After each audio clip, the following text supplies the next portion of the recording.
Hey everybody, Dan here with Pain Free You. Welcome to the weekend, or Friday anyway, almost the weekend. Today's topic is how expanding awareness can help recovering from TMS, PDP, perceived danger pain. So I'll get to that in a minute. Let your body go limp. Nice and loose. Teaches your brain you're safe. Breathe in something good. Exhale something bad. Here's an example. Breathe in the certainty and exhale the doubt. Breathe in the strength and exhale the weakness. So, how expanding awareness can aid in recovery from TMS and perceived danger pain. So, I'm going to take it from two angles, right? First of all, when we are deep in chronic pain or chronic symptoms, where's our focus? It's very narrow, right? We're constantly hyper-focused on, hyper-aware of any of the symptoms, the discomfort we're feeling, the physical sensations, and we also become hyper-focused on our emotional state as a result of those symptoms. Our mental state starts to spin, and we're hyper-aware of our thinking about those symptoms or pains, and that narrow focus is kind of like a laser beam that just doesn't waver off of it very much, right?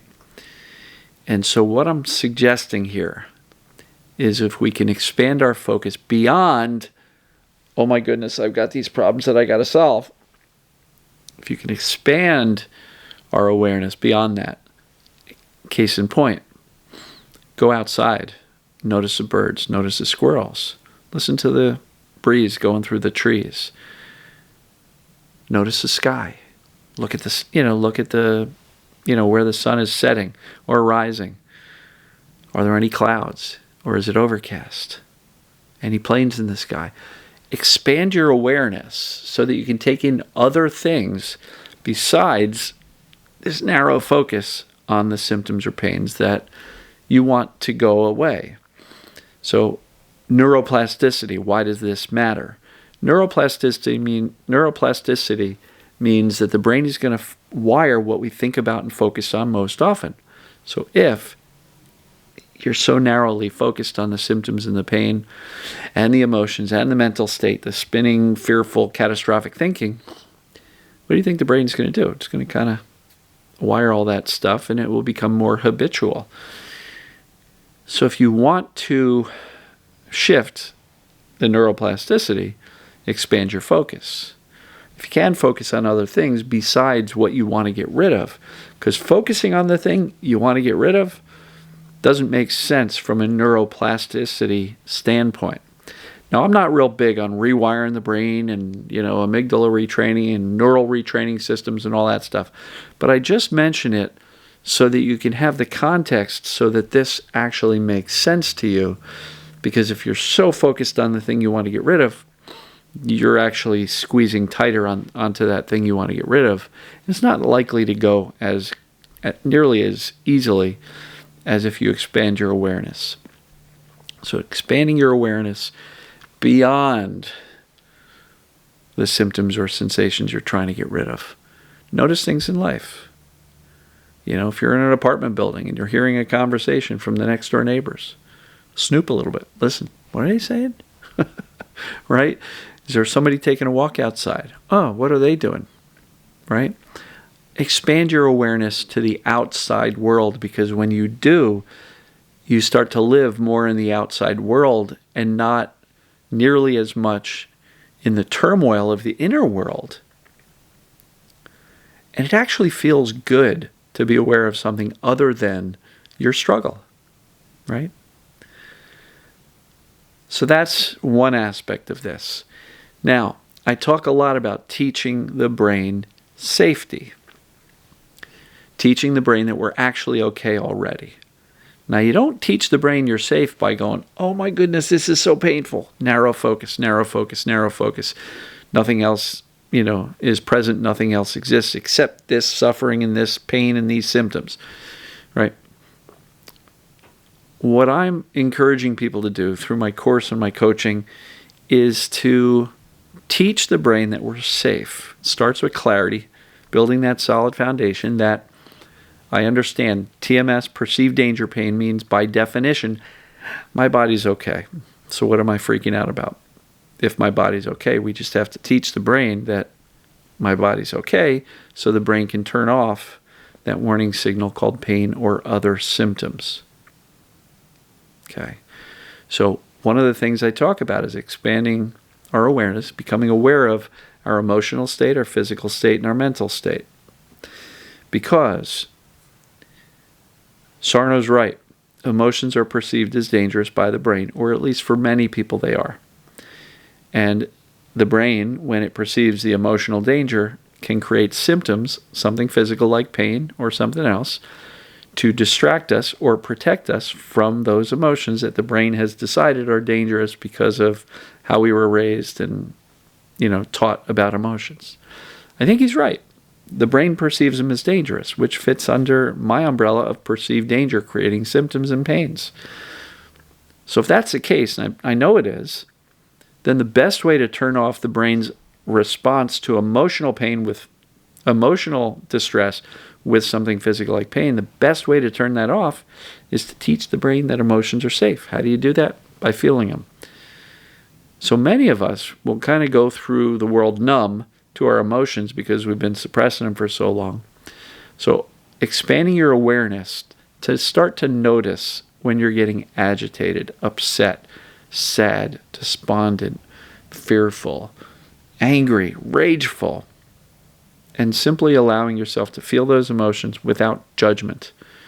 That's really key.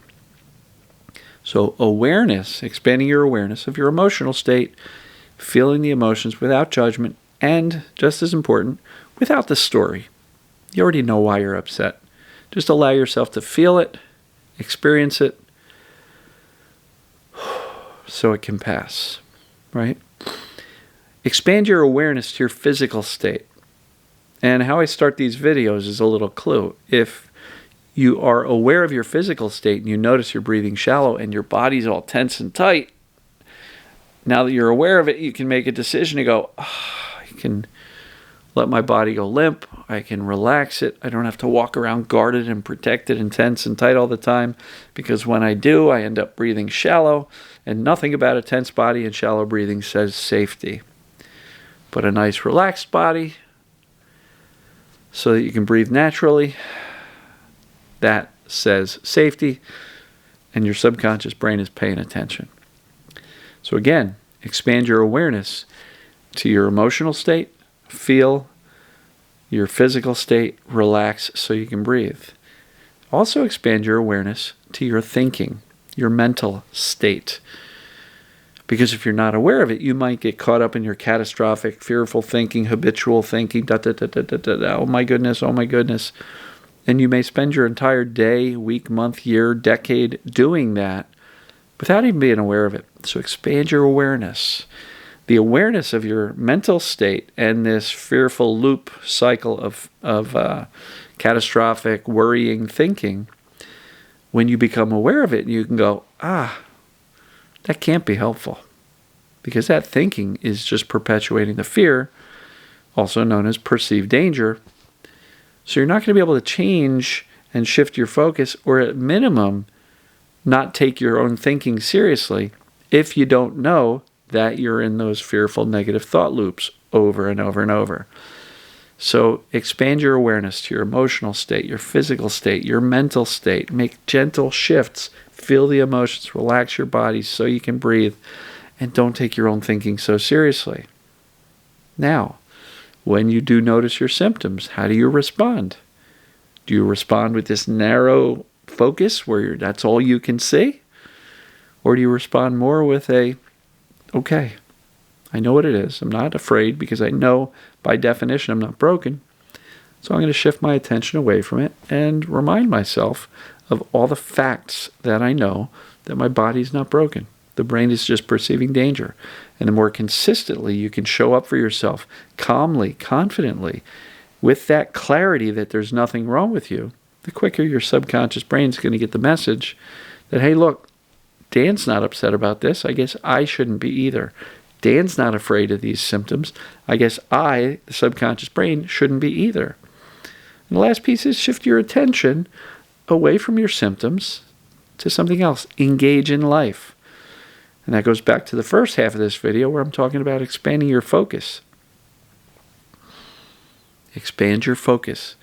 Stop narrowly, like you're looking through a microscope.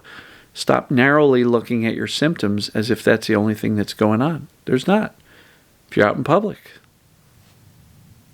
notice some other people. Do some people watching. It's always fun.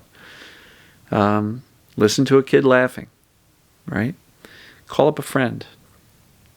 Talk about the good old days. Don't talk about your symptoms. That's the narrow focus, right? Yeah.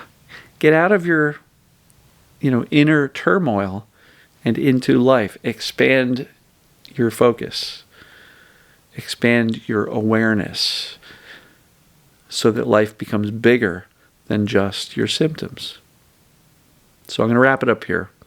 Really appreciate you guys and gals. Really appreciate you. I hope everybody has a fantastic Friday or weekend or whenever you happen to be watching this.